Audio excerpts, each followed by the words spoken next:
comunque all'interno della democrazia cristiana sono esponenti del mafiosi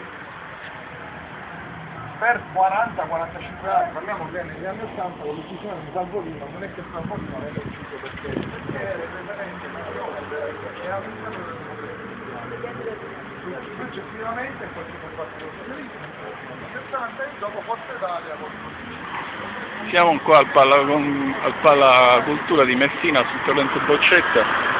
Stiamo preparando la sala per il film dedicato agli anni tra lo sbarco anglo-americano e la Costituzione della Repubblica,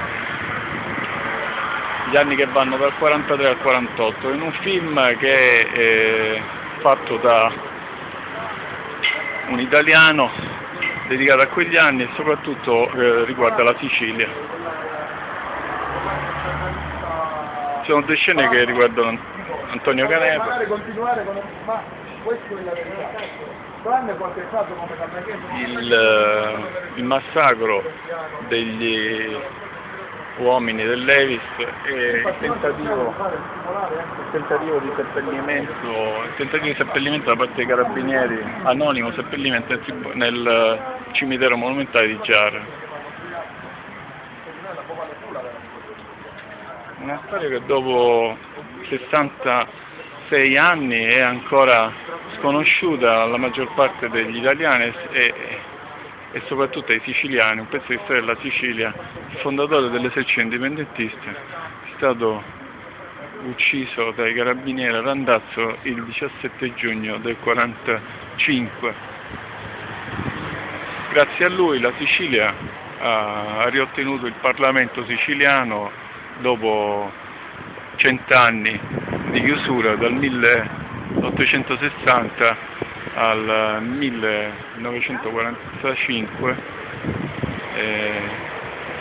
15 maggio del 1946 fu firmato lo Statuto del Parlamento siciliano e il 25 maggio del 1947 fu riaperto il Parlamento con i 90 deputati eletti.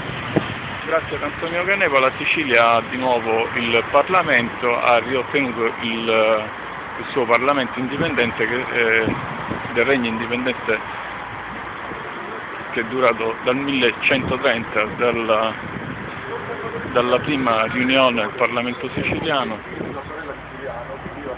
al 1847, con la Costituzione del 10 luglio 1848, la Sicilia all'articolo 2, il popolo siciliano affermava il suo diritto all'indipendenza,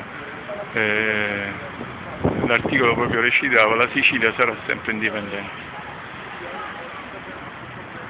Quindi tutta la storia del risorgimento italiano è tutta una truffa, invenzioni inventate, anche le targhe, il marmo, tutto quello che c'è nelle strade, i nomi dei famosi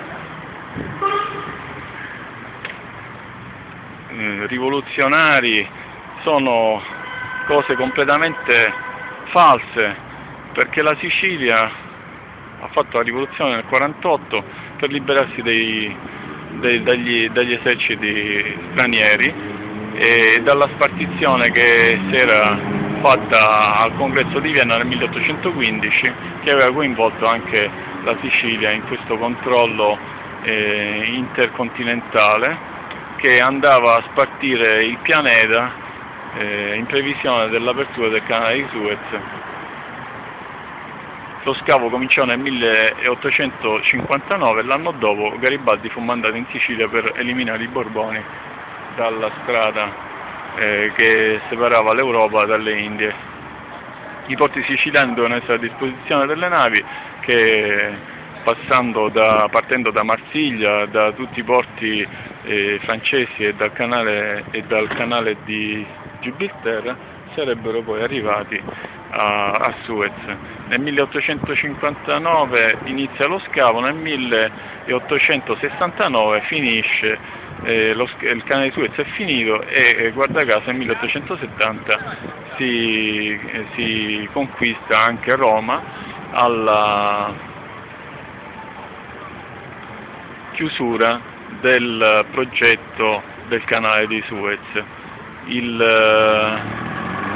L'Italia si propone come guardiano e portinaio del canale, con la sua penisola lunga 1500 metri, 1500 km, permette il controllo di tutte le strade che arrivano nel bacino orientale del Mediterraneo. Dal canale di Tunisi e dal canale di Messina e Reggio si controlla facilmente tutto il traffico che dall'Atlantico e dall'Europa continentale si immette sulle strade del mare che vanno verso il canale. Il canale di Tunisi e il canale di Messina sono strategici, importantissimi per questi traffici, quindi gli inglesi e i francesi decidono di assegnare ai piemontesi questo compito di controllare con questo neonata nazione italiana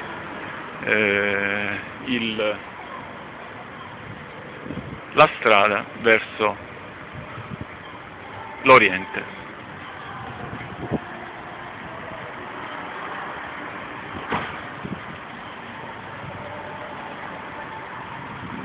Questa è la verità sulla storia di questa invasione piemontese che è stata camuffata per 150 anni come l'unità d'Italia. In realtà è ancora il problema fondamentale del pianeta, il canale di Suez rimane il problema fondamentale del pianeta proprio in un momento in cui si è aperta la via del nord, del polo nord, per le navi che portano merci da e per l'Oriente.